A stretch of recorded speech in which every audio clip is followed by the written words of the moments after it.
चक्रवर्ती सम्राटों की ये नगरी अयोध्या नगरी। अयोध्या नगरी बड़ी प्रसिद्ध है। संपूर्ण पृथ्वी पर एक छत्र राज्य करने वाले राजाओं की नगरी अयोध्या नगरी। और इस नगरी में कितने राजा हुए? बोले उन राजाओं के चरित्र का वर्णन कर पाना संभव नहीं। लौ कुश कहते हैं एक राजा का हम वर्णन करेंगे बस। वो कौन से राजा हैं? बोले एसाम च सगरो नाम सागरो ये न खानितः। इस अयोध्या के एक राजा महाराज सगर हुए। बोले उनकी क्या विशेषता थी? बोले बहुत विशेषताएं हैं, लेकिन सब विशेषताएं बताने का समय नहीं। एक विशेषता केवल बस। बोले क्या? बोले सगरो ये न खानितः येषां च सगरो नाम सागरो ये न खानितः। अयोध्या के एक राजा महाराज सगर हुए। इनका नाम सगर क्यों पड़ा था? बोले जब ये गर्भ में थे ना, तो इनकी सौतेली मां ने इनकी मां को विष दे दिया था कि गर्भ नष्ट हो जाए। गर्भ माने विष। लेकिन उस विष को पीने के बाद भी गर्भ नष्ट नहीं हुआ, अपितु उस गर्भ ने उस विष को आत्मसात कर लिया। इसलिए जो बालक पैदा हुआ वो विष के सहित पैदा हुआ। गरेण सहितः सगरः।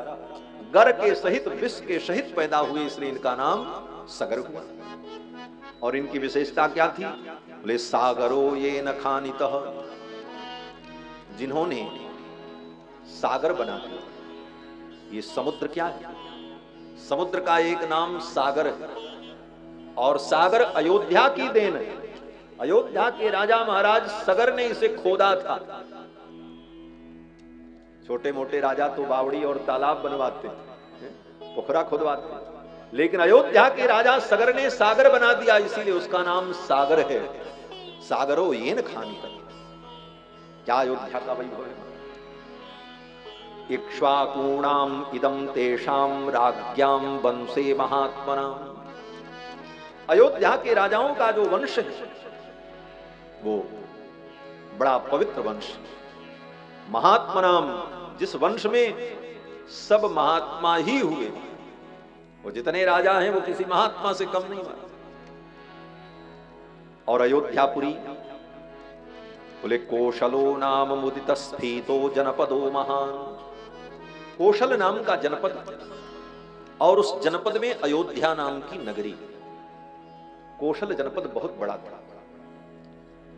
कौशल जनपद का जो वाल्मीकि रामायण में वर्णन है कि अयोध्या से चल करके तीर्थराज प्रयाग के पहले गंगा के इस पार तक कौशल और गंगा के उस पार से प्रयाग। वनवास की यात्रा में भगवान श्री राम जब चले हैं तो जब श्रृंगवेरपुर पहुंचे गंगा के तट पर, और वहां से जब गंगा पार करके विदा होने का समय हुआ, तब अयोध्यापुरी को प्रणाम किया है कि हे कौशलपुरी, अब मैं कौशल से बाहर जा रहा हूं। हे देवी, फिर ऐसी कृपा करना कि मैं आकर के अयोध्यापुरी का दर्शन कर सकूं। तो कौशल नाम का स्फीत जनपद, और उस जनपद में अयोध्या नाम की नगरी। अयोध्या नाम नगरी तत्रासीन लोक विश्रुता। लोक विश्रुता नगरी अयोध्या। उस समय में भी अयोध्या को सब लोग जानते थे, और आज भी यही स्थिति है। दुनिया के आप किसी कोने में चले जाओ, दुनिया में बहुत से ऐसे देश होंगे जिनका नाम हमको आपको नहीं मालूम। दुनिया के किसी कोने में चले जाओ, वहां के आदमी से पूछो कि उत्तर प्रदेश को जानते हो? बोले उत्तर प्रदेश क्या है उसको नहीं पता। लेकिन अगर ये पूछो कि अयोध्या का नाम सुना है? बोले हाँ, अयोध्या जानते। भले ना यार, आज भी पृथ्वी पर अयोध्या को जानने वाले सभी, आज भी अयोध्या का वो वैभव है। अयोध्या नाम नगरी तत्रासी लोक विस्तृता। संपूर्ण पृथ्वी के किसी कोने में आप चले जाओ, वहां के लोग भी इस नाम को सुने होंगे। लोक विस्तृता नगरी अयोध्या नाम नगरी तत्रासी लोक विस्तृता। और ये अयोध्यापुरी कितनी बड़ी है? बोले मनुना मानवेंद्रेण या पुरी निर्मिता स्वयं महाराज इक्ष्वाकु मनु ने इस पुरी को बसाया है। और अयोध्यापुरी की सीमा कितनी बड़ी है, कहते आयता 10 द्वेच 12 योजन लंबी और 4 योजन श्रीमती त्रीण विस्तीर्णा, 3 योजन विस्तीर्ण। कर्म भक्ति ज्ञान शक्ति कौशल्या और भक्ति शक्ति सुमित्रा और कर्म की शक्ति केकई। इसीलिए कौशल्या जी के पुत्र राम क्यों बोले ज्ञान शक्ति के पुत्र हैं, क्यों बोले भगवान ज्ञान स्वरूप है, ज्ञान अखंड एक सीता बर। और सुमित्रा कौन है, बोले भक्ति स्वरूपा है। इसलिए सुमित्रा जी के दोनों पुत्र लक्ष्मण और शत्रुघ्न भक्ति परायण है, एक भगवान के भक्त हैं और एक भक्त के भक्त हैं। और केकई जी कौन है, बोले केकई जी क्रिया शक्ति। क्रिया शक्ति जो होती है वो कर्म प्रधान होती है, बड़ी कठिन है, क्यों बोले कर्म बड़ा कठिन होता है। इसीलिए केकई जी का चरित्र भी बड़ा कठिन है और इनके पुत्र भरत जी का चरित्र भी बड़ा कठिन है। राम जी ने उतना तप नहीं किया जितना तप भैया भरत ने नंदग्राम में रह करके किया और अपने शरीर को क्लेश दिया और राज्य का पालन भी किया। तो क्रिया शक्ति केकई, भक्ति शक्ति सुमित्रा और ज्ञान शक्ति कौशल्या, यही दशरथ जी की 3 रानियां। और बंधुओं, लौह कुश वर्णन करते हैं कि दशरथ जी महाराज की अवस्था 60,000 वर्ष की हो गई, क्योंकि त्रेता युग में हजारों वर्ष की आयु होती, 60,000 वर्ष की आयु हो गई और दशरथ जी को कोई संतान नहीं। यहां पर प्रश्न है कि महाराज विवाह शादी होने के बाद 2-4 साल बीत जाए और कोई बेटा बेटी न हो तो आदमी को चिंता होने लगती। संत महात्मा, तंत्र मंत्र, गुरु गोविंद, डॉक्टर औषधि सबकी तलाश शुरू हो जाती है। और दशरथ जी महाराज 60,000 वर्ष के हो गए और आज तक पुत्र प्राप्ति के लिए इन्होंने कोई प्रयत्न नहीं किया। क्या कारण? एक साधारण व्यक्ति भी विवाह के 2-4-10 वर्ष बाद तो चिंतित हो ही जाता है। और दशरथ जी महाराज की 60,000 वर्ष की अवस्था हो गई, लेकिन पुत्र की इच्छा नहीं हुई, पुत्र की कामना ही नहीं। इसीलिए भगवान अभी तक इनके पुत्र बनकर के नहीं आए। क्यों कामना नहीं हुई? हमारे अयोध्या के संत कहते हैं कि दशरथ जी महाराज पूर्व जन्म में स्वयंभू मनु थे और कौशल्या जी शत्रुपा थी, जिस कथा का वर्णन गोस्वामी जी ने श्रीमद् रामचरितमानस में किया है। जब ये मनु और शत्रुपा के रूप में थे तो इन्होंने नैमिषारण्य में जाकर के तप किया। 12 अक्षर मंत्र पुनि जपहि सहित अनुराग, वासुदेव पद पंकरुहु दंपति मन अतिलाग। ओम नमो भगवते वासुदेवाय, इसी 12 मंत्र का जप किया और भगवान प्रसन्न हो गए। भगवान ने आकाशवाणी की, मांग मांग बर भई नभ वाणी। आकाशवाणी हुई, वरदान मांगो, वरदान मांगो। और एक बार आकाशवाणी नहीं हुई, 2 बार भगवान ने कहा मांगो मांगो बर, मांगो मांगो। 2 बार क्यों कहा? हमारे अयोध्या के संत कहते हैं कि तपस्या करने वाले 2 लोग थे, इसलिए भगवान ने दोनों से कहा मांग और मांग। पति पत्नी दोनों तपस्या कर रहे हैं, इसलिए 2 बार भगवान ने कहा। और दूसरा भाव यह भी है कि तपस्या करने वाले 2 थे और वरदान देने वाले भी 2 थे। बोले कौन? बोले श्री सीतारामचंद्र जी जुगल सरकार। तो राम जी ने भी प्रसन्न होकर के कहा मांगू, तो सीता जी ने भी कहा मांगू मांगू मांगू बर। 2 बार वाणी मांगू मांगू बर भई न भवानी। आकाशवाणी हुई, वरदान मांगो। लेकिन वो वाणी ही इतनी मधुर थी कि वो शब्द कान में जाते ही स्वयंभू मनु और शत्रुपा जो हजारों वर्ष से तप करते करते कृशकाय हो गए थे, उनका शरीर सुंदर और दिव्य हो गया। महाराज मृतक जियावनी गिरा सुहाई, मृतक जियावनी गिरा सुहाई, श्रवण रंग हुए उर जब आई, श्रवण रंग हुए उर जब आई, हृष्ट पुष्ट तन भय सुहाए, हृष्ट पुष्ट तन भय सुहाए, मानो अभय भवन ते आए, मानो अभय भवन ते आए, मृतक जियावनी गिरा सुहाए, मृतक जियावनी गिरा सुहाए। भगवान की वाणी इतनी मधुर थी, कितनी मधुर, बोले अमृत से भी ज्यादा मीठी। बोले अमृत से ज्यादा मीठा क्या हो सकता है? तो गोस्वामी सब जी के शब्दों का चमत्कार देखो। अमृत किसी जिंदे व्यक्ति को पिला दिया जाए तो मरेगा नहीं, लेकिन जो मर चुका है उसके ऊपर अमृत का कोई प्रभाव नहीं। लेकिन भगवान की वाणी तो अमृत से भी ज्यादा मधुर है कि अगर मुर्दे के कान में भी चली जाए तो मुर्दा भी उठ करके बैठ जाए, ऐसी वाणी भगवान।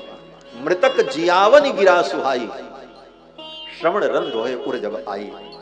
और परिणाम क्या हुआ? बोले हृष्ट पुष्ट तन भये सुहाए, मानो अवै भवन ते आए। मनु और शत्रुपा हृष्ट पुष्ट हो गए और मनु शत्रुपा ने कहा प्रभु हम आपका दर्शन करना चाहते। भगवान ने कहा कौन से रूप का दर्शन चाहते? मेरे तो सब रूप हैं, अनेक रूप रूपाय विष्णवे प्रभ विष्णवे, सब भगवान का ही रूप है। सर्वम खल्विदम ब्रह्म, सब भगवान का रूप है। इसी को कहते हैं सर्वम विष्णुमयम जगत, सारा संसार विष्णुमय। एक महात्मा थे परमहंस, एक कुत्ता के ऊपर बैठे हुए थे। वो कुत्ता को पैर से दबाए थे और एक थाली में कुछ रखे थे, अपने भी खा रहे थे, उस कुत्ता को भी खिला रहे थे। परमहंस ही।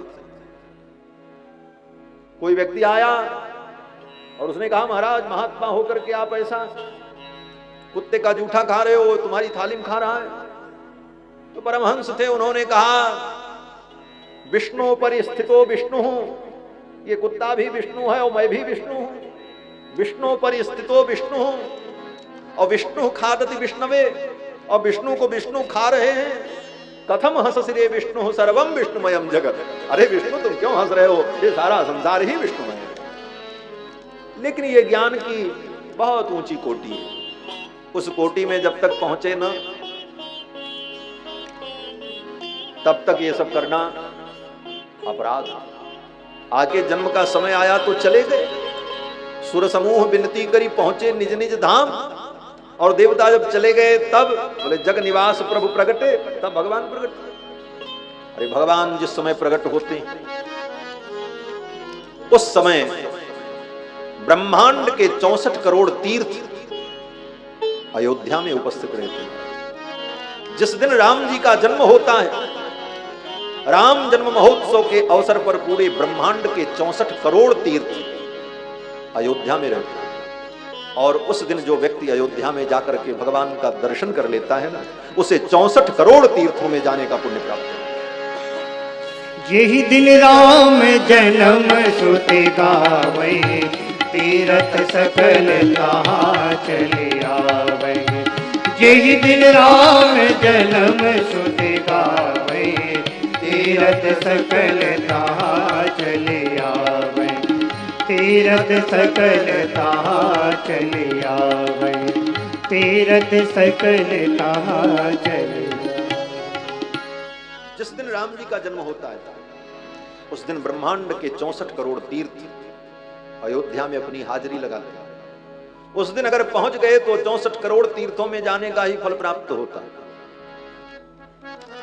लेकिन अभागा तो वो है जो अयोध्या में 359 दिन रहे और जिस दिन राम जी का जन्म हो उस दिन अयोध्या छोड़ के चला जाए, उससे बड़ा अभागा तो दुनिया में कोई हो नहीं सकता। और जहां तक मुझे स्मरण है, मेरा तो जन्म भी अयोध्या में हुआ, राम जी की नगरी में। इस बात के लिए मुझे गर्व है कि भगवान श्री राम की पावन नगरी में ही मेरा जन्म हुआ और रामकोट मोहल्ले में, राम जी के बगल ही में, कनक भवन के पास ही में। और आज तक के जीवन में केवल एक बार मेरे साथ ऐसा दुर्भाग्य हुआ, उसको मैं दुर्भाग्य ही समझता हूं। परमात्मा मेरे जीवन से उस अंश को निकाल दे, वो आयु मेरी आयु में न गिनी जाए। मेरे जीवन में एक बार ऐसा हुआ कि रामनवमी के अवसर पर मैं अयोध्या नहीं रह पाया, बाकी आज तक राम जी के जन्म के अवसर पर तो मैं अयोध्या में ही रहता हूं। चाहे कोई कितना भी बड़ा आयोजन करे, प्रयोजन करे। लोग कहते हैं महाराज नवरात्रि में आप कथा सुना दो, हम कहे महाराज दुनिया की सारी संपत्ति दे डालो, लेकिन रामनवमी में तो हम अयोध्या में रहते हैं। ठाकुर की नगरी छोड़ करके कहां जाए।